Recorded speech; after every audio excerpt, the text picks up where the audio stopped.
Welcome to Content Disrupted, bold takes on brand marketing. I'm your host, Casey Noble, and together we'll explore what it takes to excel in brand marketing at one of the most exciting and disruptive times in industry history. Hey guys, welcome to Content Disrupted, bold takes on brand marketing. Joining us today is Terrence T.W. Wiggins. He's the current director of global marketing for Cook Medical's vascular division, and he has over 2 decades of experience marketing in the life sciences and med tech. Terrence has led the marketing and product management strategies for brands like Integra, Stryker, Bristol Myers Squibb, and fun fact for you, TW, I should say, is an avid golf player and started out his career as a marketing intern actually for the PGA Tour. We were just talking about that. So TW, welcome to the show. Casey, appreciate it. Thank you. Hello, everybody. Happy to be here. This is exciting. Honestly, it's our pleasure to have you on. So I know we're going to get a little meta here and we're going to talk about Cook's move into podcasting. But first, I would love if folks can just get a little insight into your background. So I know you have a degree in journalism, you have an MBA. What ultimately drove you into marketing? So, my origin story, really started, born and raised in South Jersey, went to school at Ryder, Central Jersey, go Bronx. And then from there, I had a journalism major, but I was really interested in communication and really, connecting with individuals, both on a professional and a personal level. My first real job out of school was at Bristol Myers, and I was actually in their marketing excellence department. And this was 20 years ago. What the folks and the leaders at Bristol Myers, what they wanted to do is they wanted to take all their best marketers and put them in the room to teach other marketers how do they launch. How do they measure performance within marketing? How do they figure out what are the great marketing tactical items to own a spot in the customer's mind? And I got to tell you, like I said, I was 21, 22 years old, just sitting there soaking it all up, right? Just being in the midst of these great leaders talking amongst each other. And I got to understand really the entire marketing excellence channel, forecasting, strategy, branding, customer experience. So anyway, to fast forward, basically, I left Bristol Myers. I decided to own a product with a small company called SBI that was eventually acquired by Stryker. Got to understand, how to drive a product line, how to really drive with our sales, develop subject matter experts, KOLs.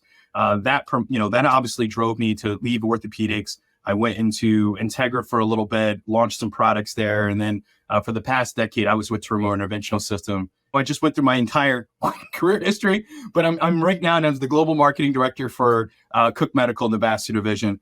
Cook has been founded since 1963. We invent, manufacture, deliver a unique portfolio of medical devices to the healthcare systems of the world. Thousands of medical devices, disposable needles to catheters. We have 10,000 employees based in Bloomington, Indiana. I'm so proud to be working for this company. That was solid. I love that. So that center of excellence model that you mentioned, what an amazing sort of first experience to come in and just be standing on the shoulders of giants, so to speak. That kind of exposure is really gold. And I'm curious if that's something that you have carried through with your team. Like, do you make sure that you have opportunities there for folks to really just talk and share best practices? Really, I think coming into I've been with Cook for a little under 2 years now. And part of that first opportunity is we were going through some restructuring, trying to figure out what is our traditional product marketing team does. And that's really around that storytelling and really looking at the overall strategy of the different specialties that we have, as well as we had a cool market development team that is really looking at the executional pieces, right? How do we take those stories and drive that down? And so, to be honest with you, very quickly, came to my, the aha moment for me was what I learned, like I said, 20 years ago at Bristol Myers, right? And through in that marketing excellence, it's really around trying to understand the overall business opportunity, where to play, how to win, right? What are the things that you're going to do and the different channels? I know we're going to talk about podcasts a little bit later on, right? That's a channel. And then ultimately, how do you measure success? How do you know you're successful? Or, sometimes you're not successful. Okay, let's try a different opportunity. Let's try a different execution or a different strategy. Are we measuring up, or are we failing forward is what I like to say. And like I said, a lot of that is really within, like I said, I learned 20 years ago, and I've just, evolved it into my own strategy, my own personal values, assumptions, beliefs, and expectations, and and deliver that with a team that supports me and obviously supports Cook. All right. So before we dive into how you're marketing at Cook specifically, I would love to hear from you as someone who started out in biopharmaceuticals and has now spent like a lot of time in medical devices. What are some of the key things that you've seen change in healthcare marketing and what your target audience is looking for? Like, what's the most important thing you find for your target audience today? Well, the most important thing and the theme of that is this industry is a lot different than, say, for example, electronics or consumables, or if you worked for like Target or if you had like, an iPad, right? There are different things on what's going to drive you to pick up that, go to that store or pick up that, electronic versus the others. It's around, really, I think it's more about how do we make the customer feel, right? We can always find a better gadget or a better store, but is there a feeling you get when you pick up and you have the latest and greatest iPhone with all of the extra pixels and all of that? So it's around how you feel. So think about that for a second and then translate that into healthcare marketing, right? Healthcare marketing, I think at the end of the day, it's all about helping patients. It's all about generating less complications, making sure there's an economic advantage or a cost advantage to be able to provide affordable healthcare, right, through our devices, and the opportunity, making sure that there's, like you said, you're fixing the problem, solving the problem, right? There's just not a repeat per procedure. With physicians that are using healthcare devices, whether it's pharmaceuticals or med devices, right? It's the opportunity to make sure that they have the best tools available to them to do their job, right? And it's that feeling that they are using the number one tools. They know what goes wrong if things go wrong, and things do go wrong, right? How do they sort of navigate that? How do they troubleshoot that? And understanding that they have the right support. And that's a big opportunity. Think about when you go to the Genius Bar, if your Apple iPhone breaks or something like that, there's going to be somebody there to help you and walk you through that. Same thing from healthcare, right? From a med device standpoint, there is going to be either a good clinical or a good sales rep that's going to be there to walk you through that and help you get back on track, whether it's in the lab, outside the lab, et cetera, in service, other opportunities. So when I think of healthcare, that theme is having that good support, having a great product line that's going to provide greater patient outcomes for our physicians. Okay, so you've highlighted something really important there, I think, which is making sure that marketing has that dual focus sort of on the customer. And especially in the case of B2B, your customer's customer, right? Like, your customer's most important thing is their customer, the patients. So you have to think through that life cycle and then be their best support for serving their customer the best way possible. And that is what I think really gives our marketing purpose when we have this mindset that content is serving to position your brand as the compass that's really helping customers navigate all of the, uncomfortable things and the challenges that they have to deal with in serving their customers, like depending on their practice type. So, shifting gears a little bit. So, I wanted to talk about the podcast and how it's helping you do that. So, tell me a little bit about its inception. Why did you decide to invest energy into a podcast series? So Casey, when I think about podcasting, there's not a lot of free time we all have in our day to day, right? But there is that time, whether you're driving to the grocery store or you're either working and, you're in between WebExes or you're in between meetings and you have some extra time while you're trying to listen to something. I think podcast does fit that white space, right? Some folks enjoy quiet. Some folks enjoy, like me, classical jazz, or maybe they like being on the phone talking to others if they're trying to get between point A to point B. A lot of people do, going back to work or, being in their car, do listen to a lot of podcasts. Think about Apple. Apple has sprung. If you go onto the podcasts, all the different podcasts you can choose from. You can choose from cold cases. You can choose from how to do things. You can choose cooking classes. So when I really looked at the opportunity is I said, okay, with podcasts, and this is not the first time Cook has done podcasts. We've done podcasts in booth at the Annual Society of Interventional Radiologists. But I said, how can we leverage that while we have physicians talk about, again, the product lines that they use every day? and not only just the product, but the procedural options, their algorithms, what works, what doesn't work, right? What are they experiencing? What are some of their unmet needs? And think about all the wonderful people that can listen to it. It can be other physicians. It can be industry folks like myself, right? And it could be product managers, engineers, R&D. Hey, doc, I'm not a doctor, but Dr. Wiggins said on the Back Table podcast, right? This is a great opportunity. Let's understand this a little bit more. Okay, so if you can take us behind the scenes a little bit, how have you been approaching the development of content and sort of identifying the topics that are important to talk about in particular? Can you give us some insight into how you're handling that process? Yeah, some of the challenges, again, we're medical device, we're regulated, right? It's not like we can say this catheter is the best thing since sliced bread, right?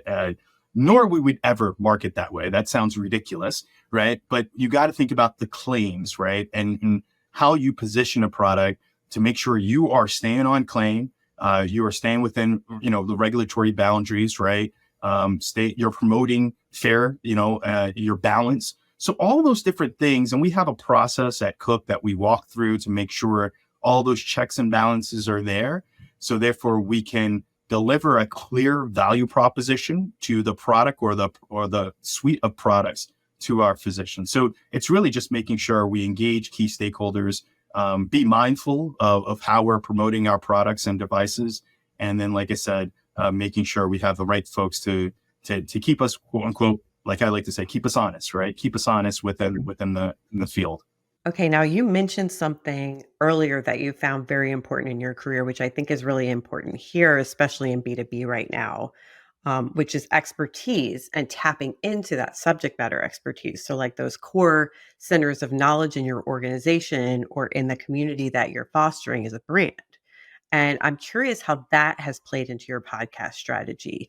And do you have any best practices for tapping into subject matter experts that you can share with our listeners? Yeah, I love that. So the way I look at it is, creating that deep sense of partnership with the physician community is, to me, it's something that's it's very, very valuable, right? If you don't listen to your physician community, your customers, you won't be able to understand, where there are synergies, right? You won't be able to understand where there's win-wins that you need to be able to connect. Someone is going to pay attention to your customer or your physician. If it's not your company, it's going to be another, right? And so the opportunity to have that customer intimacy to really understand, and then driving it back to what can we do to help the physician community? Do we have the right tools? Do we have the right, do we have the right resources to be able to own a spot in that specific customer's mind? And how do we do that, right? It takes time to be able to do that. And that's sometimes a little bit of a double-edged sword, right? Explaining those expectations.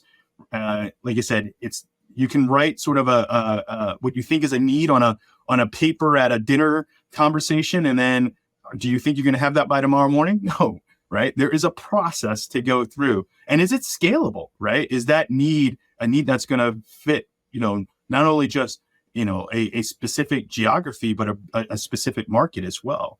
And I think having KOL, subject matter experts, physician partnerships, it's a partnership, right? It has to understand where they're coming from and what they need, and then also be able to, like I said, align resources to support sort of that idea, and making sure it's definitely aligned to where we want to be when we grow up and what that business strategy is going to be over time as well, right? So it's a juggling act, but like I said, we cannot grow without those relationships and without understanding our physician customers. Yeah, and I think that you've made an important point about making sure that what you're talking about is scalable and essentially evergreen for the brand, because these folks do not have a lot of time to spend helping to support messaging and marketing necessarily. So we always have to be thinking about how we can make a partnership as easy as possible for them and really make sure that their contributions count almost in an outsized way, that they can be a multiplier, if anything. So, with that said, can you share some specific examples of ways that you've created platforms for your SMEs, or some tips and tricks for making it really easy and appealing for them to partner with marketing? Yeah. I'll give you two examples. One more of on a long-term scale, and how that's benefit just the physician community, and then one on a short term that you need to sort of keep your eye on and make sure you're developing. Listen, when you go to medical conferences, there's great physician symposiums and great learning, great information there. One, this is the more on the short term, right? Try to understand who's going to be there. Who are the folks that are on the podium that you want to, get in front of? Maybe do a meet and greet introduction. Hi, I'm Terrence from Cook. I'm going to sit down and talk about your treatment algorithm for this procedure. And I think physicians do want to teach, and we want to learn, right? So I think that's a good match right there, where you can just exchange information, and then see where the conversation goes, right? Maybe it's around medical education and training, right? We talked about the opportunity for them to train. So you got to figure out, and again, is it a good partnership, right, between the business and that physician or group of physicians? That is number one. Do you think there's going to be a long-term opportunity? The second part of that is, and then I got to talk about, I got a deep sort of core network of physicians that I work with, and it's basically on just, again, maybe turning from a meet and greet at a medical conference or being in their lab through an introduction to a sales team member. And then, like I said, you're continuing to work with them over time. A great quick story, we in a company I worked for, we had developed a catheter that wasn't necessarily meeting its expectations post-launch. It was failing, there were some complaints. And then what should we do about this as a company, right? We're looking at the complaint history. We're looking at simulated use testing, vessel model testing, et cetera, et cetera. And because we had developed a relationship with a group of physicians, I invited them to an animal lab and to, use this product in an animal type setting to understand where the barriers were, the challenges. And part of that conversation, one of the key physicians I work with, he had said, by the way, I think your problem is A, B, and C to the engineers. And if you were to modify or change this, I think you would have greater outcomes, right? And so they did the work, obviously went back through the FDA, got the clearance, relaunched the product line, and the product line itself, did extremely well. But to me, it wasn't around, the benefit wasn't because of the sales and obviously the awareness of the product line. It was around how many patients were impacted because of that animal lab. Now we have a great solution for those patients, right? Thousands and thousands of patients are being taken care of because of that change, because of that aha moment at an animal lab. So that gives you two opportunities. Like I said, short term, you got to start somewhere, and then long term, right? Absolutely. And I love that you just called out an example that some marketers might be a little cagey about sharing. I think that's awesome and an important reminder of the fact that marketers are really the stewards of the customer relationship. Therefore, we need to be the experts in the customer, and you need to be thinking about developing direct relationships with your customers. And then also, it's a big task of ours, I think, to figure out how to take the gold nuggets there and inject that into things that are critical to our marketing and, in your case, product development strategy, right? But going back to the podcast, so I know you mentioned that this, foray with Backtable is not your first or only time investing in a podcast. So based on your experience, what do you view as the key ingredients for success? What do you think makes a great B2B podcast for your brand? Yeah. So I think, Casey, to that point, you got to pick topics that you think are going to draw people in, right? So I guess to answer your question, right, you can take a commonplace topic, putting a spin, drawing audience in. You can always take a topic that will be on the emerging pieces, right? That is a hot topic. And where you can pick that out is by going to, like I said, some of these medical conferences, whether it's Society of Vascular Surgeons or SIR or AMP. You're going to hear, and you can bring topics in that and as well. I think it's all around the topics and the presenters, right? You got to have somebody that you want to listen to. That's not going to be monotonous and I'm going to go to sleep, right? You need to have somebody that's going to draw you in, keep you engaged, and have a hook, right? What is the hook? I think all of our podcasts do start with a nice hook, right? And then you're like, ooh, I want to listen more. Tell me more about that. So I think, again, topics, presenters, having a hook are the three key recipes for success in podcasting. Casey, you've been doing this for a lot longer than I have. Would you agree? Yeah, definitely. I mean, the topic angles are key, and there are so many podcasts out there, and listeners are dealing with just a massive amount of choice, right? So it's okay to be overlapping with other podcasts and other brands, but I think it's really important that we telegraph to our listeners up front, that they're going to get value out of this, right? Um, so there's a lot to unpack there, but I want to shift gears a little bit and talk about buy-in, right? So when we're experimenting with new channels, maybe, to support a new campaign or to launch a new series on a new channel, we can encounter friction. And you're obviously in an industry with heavy regulations where I can imagine internally there's a lot of oversight over everything that you're doing, and what's being done and what the brand is sort of putting its name on. So, how did you approach the process of selling in this series of podcasts for the brand? Selling the podcast is just, again, looking at different channels. When you have different levers you can pull, there's traditional print advertising, which we do. There's obviously, we have our sales force, which is promoting our, obviously a lot of different of our therapies. There's that word of mouth, which is always so cool, right? See it and believe it. Monkey see, monkey do, right? And that's important. But again, when you look at podcasts itself, listen, Cook is not the first company to pull that or advertise in that channel through Backtable. And we definitely won't be the last. Like I said, what we're trying to do as an organization and our strategy, our marketing strategy, is to provide some awareness and do it through a verbal, right? Versus reading a print ad or getting something on, that maybe you're on a certain site and it pops up and say, use this, right? So again, I look at it as just being more versatile in your marketing efforts, right? If you only advertise in one marketing channel, you're only going to see the results from that channel. If you want to do different things, if you want different results, you got to do things differently. And so we decided, as a marketing organization, to advertise in this channel or promote in this channel to look at the results. I mean, Backtable has a great, like I said, physician network. It has a nice opportunity to report back what our metrics are. And that's important to me. Are we successful? Like I said earlier, are we successful, or do we need to change it? Right. And so we'll be looking at measuring that and determining, do we continue on or look at other opportunities as well? Does that make sense? So you just keyed into something I think is so critical right now that we hear a lot of marketers talking about at the senior level, which is the need for diversification and being willing to take those risks. I mean, the media mix that we're looking at today has gotten more complex, there's no doubt. And customers, whether they're physicians or whether they're everyday consumers, their expectations rather of the customer experience have leveled up really, across the board. And we've been seeing this for a while now.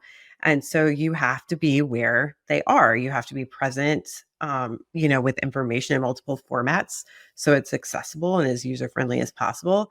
And I think it's great that you mentioned the fact that even if what you're doing is working, if you want more results and you want to grow, you have to be able to shake it up a little bit and willing to do that. And it's okay to experiment, seize those opportunities and open the aperture a little bit more. You also said, ding, ding, ding, measurement. So I want to talk about ROI on that note. And how are you thinking about measuring success? Like, what's the goal framework that you've set up, and what are the metrics that you're going to be looking at to determine whether this experiment was successful or not? Yep, that's the secret sauce, right? The opportunity is I want to get as many ears plugged into our podcast as much as possible, and then getting that talking. Hey, did you listen to the Cook Medical Backtable podcast? Did you hear the most recent one on Access? Did you hear about the one that we did on aortic? Right, creating that buzz, and then also I think social media is a nice tool, right? I think at Cook we've done a really good job, Cook Vascular, around really promoting our opportunities of what we do through meeting and events online, through, like I said, the podcast that we did at SIR online and other digital opportunities as well. I think, from as far as metrics, the team, again, we haven't yet sort of went down that path. So The metrics are still trying to figure it out, right? We're working with the management team at Backtable and say, okay, well, what is good?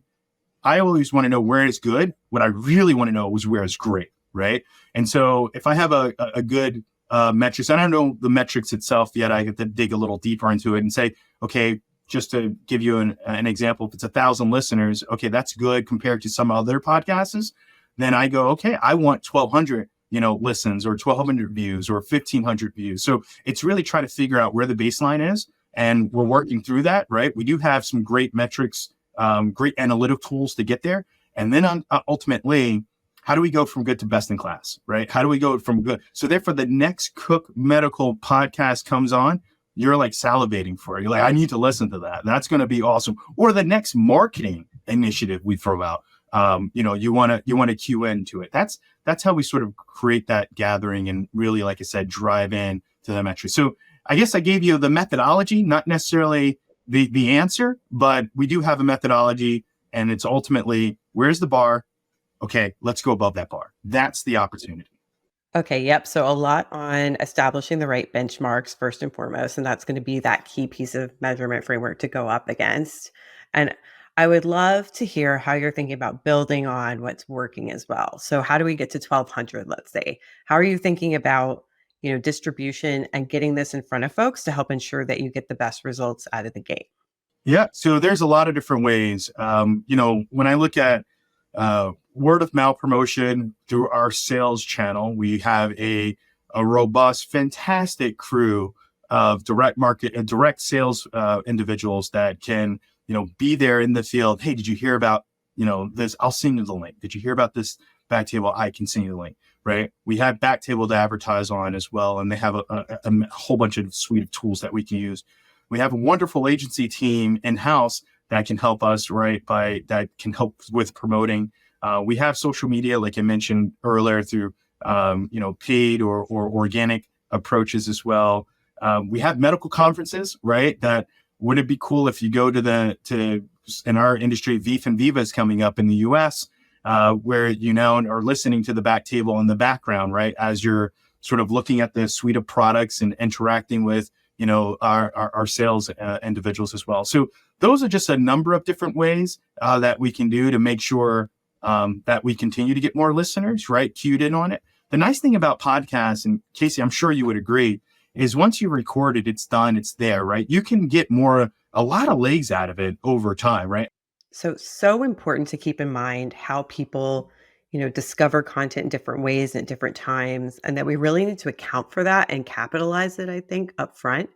And you mentioned repurposing, right? Which is so critical. It's easy to lose sight of the fact that you can take a core piece of content and adapt it for use in different, maybe non-traditional places, like even if it's in-person events, like you mentioned, where you can introduce it as another medium, because people love immersion and they love to choose their own path and their own means of engagement. So give them options, right? Just using the audio content of a podcast as an example, now with generative AI used properly, we're helping our own clients repurpose that into written content, into video content, into other visual formats. Repurposing assets has sort of been part of marketing 101 for a while now, but doing this strategically with the customer experience in mind and using AI to help with getting that content scaled and ensuring speed to market, that creates major new possibilities for repurposing and for content marketing overall, and what you can accomplish with less, right? So I would love to hear, you mentioned testing out this channel. Are there other mediums or channels that you're thinking about testing out next, or, in addition? I think it's fair to say, listen, if I had unlimited, dollars and cents and budget, I would be, I wouldn't say I would be all over the place, but I would definitely expand a lot more and experiment a lot more and pilot a lot more. I think there's there's other podcasts that are out there that I'm interested in possibly looking at. There's, video content, right? I think YouTube and ViewMedi are some good opportunities as well. But we need to make sure, like you said, I don't have an unlimited budget. I wish I did, but I need to sort of pilot and experiment, and then maybe, like I said, tip our virtual toe in another water and see where that goes. Ultimately, I want to market and I want to advertise where my physician customers are, right? I can spend a lot of money on this specific channel, but if I'm not capturing the right hearts and minds, I think that's a failure, right? So we need to work with our business analytics team to understand where our customers are going and then be on those platforms to meet them where they are. Does that make sense? Absolutely. So I'm going to ask you a slightly controversial question here, but for a lot of complex industries like healthcare, print media and sort of traditional media is still really prevalent. There are trade magazines, for instance, that still get leveraged by buyers. So are there any things that you're seeing or you're asking of those print media partners as they, expand maybe their digital offerings also? Are you seeing them expand in certain ways, or do you have different expectations now when you're negotiating your investments with them? Yeah, it's all about, and again, goes over to return on investment. Show me your subscriber base. Show me. I learn quite. Here's a little secret. I learn a lot of what my competitors are doing, and understanding where they are, and trying to understand what not to do, what's working, right? And so, for example, are they, and I have a lot of industry folks and the friends, they're competitors, but they're friends too, right? I ask a lot of questions and say, hey, you've done this before. Did that work for you? And they'll be very frank with you. They'll say, oh no, this didn't work and here's why. And if I would recommend, I would do this. So I would say when you look at traditional print media, it's around that subscriber, understand that reach, understand what metrics do they have to support, right? My team, I have a wonderful, fantastic team, and they're always bringing great, fresh ideas. And I think part of my job is to ask questions and making sure they understand it's not just throw spaghetti in the wall and do. It's around how do you have how do you define success, and how do you know you're meeting success, right? And that goes back to, like I said, traditional print media and also digital campaigns quite a bit as well. So you always have to balance that out and ask those questions. Awesome. I so appreciate you sharing your wisdom and some insight into the behind the scenes at Cook. And I want you to let folks know, if you can, where they can discover the Cook podcast series. Wherever you get your podcasts, right? You can obviously look up Backtable and connect to the Cook Medical version of the podcast as well. So it'll be out there. It's going to be on the line in the ether, right? Feel free to grab and enjoy, and let me know if any good feedback, good, bad, or indifferent. Like I said, it's where we're trying to set the bar and then go beyond the bar. Awesome. So if I can steal you now for just another couple minutes, we have our own sort of version of the Actor Studio question set. This is our speed round. So I'm going to ask you a series of questions, and then you just give me the word or words that immediately come to mind when you hear those questions. As a marketer, what keeps you up at night? Hitting our overall metrics and goals. Yes, makes sense. What keeps you going? My team. I can say forever about my team. I have a great team that supports what we do and the work we do. And that is primarily the number one driver motivation is my team, the marketing team. Love it. Sign of a great leader. What marketing term do you love? Double click.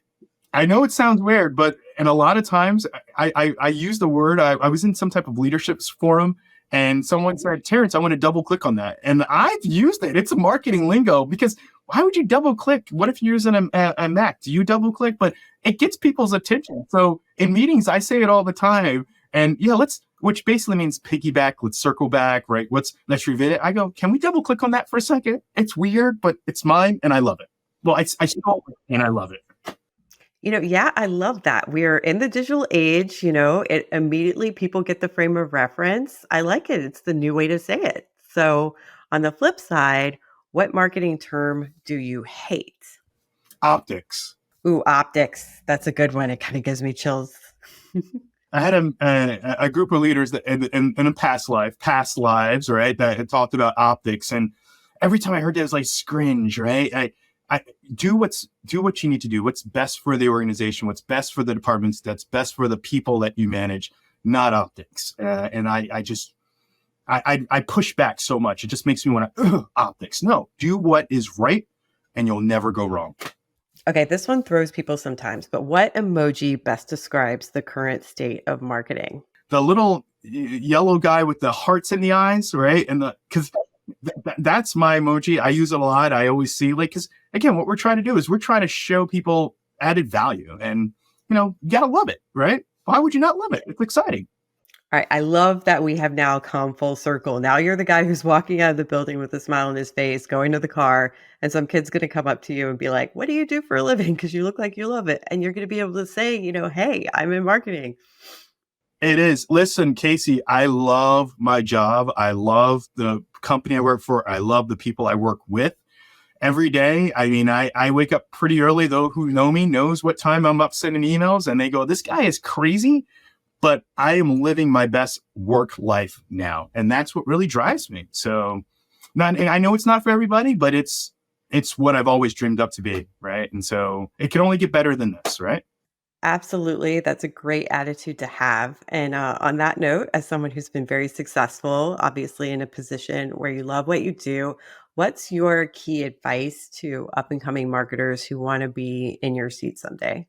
This has been given to me, and I've given it to others throughout my career. I give them two rules: know the business well, right? There's been a lot of folks that will come up with a lot of elaborate phases on why they can't get things done or excuses.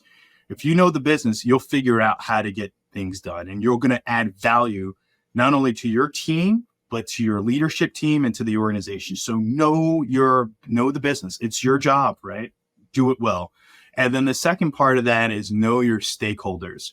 And know who are the people you need to interact with, because sometimes it's out of your control. You can only control it to a certain point. Figure out who can help you get that job done. And you're going to do that by building great relationships and knowing the stakeholders and be able to navigate that. Awesome. Thank you again, TW, for joining us today. And hopefully we can have you back on and hear about the results after the fact, discuss learnings and findings and what's next for you then too. Let's do it. I'm ready. If we're going to do a sequel, let's do a sequel. I'll come back and I'll tell you the results. And so, Casey, it's been a pleasure. Thank you, everybody, for listening. I appreciate this opportunity.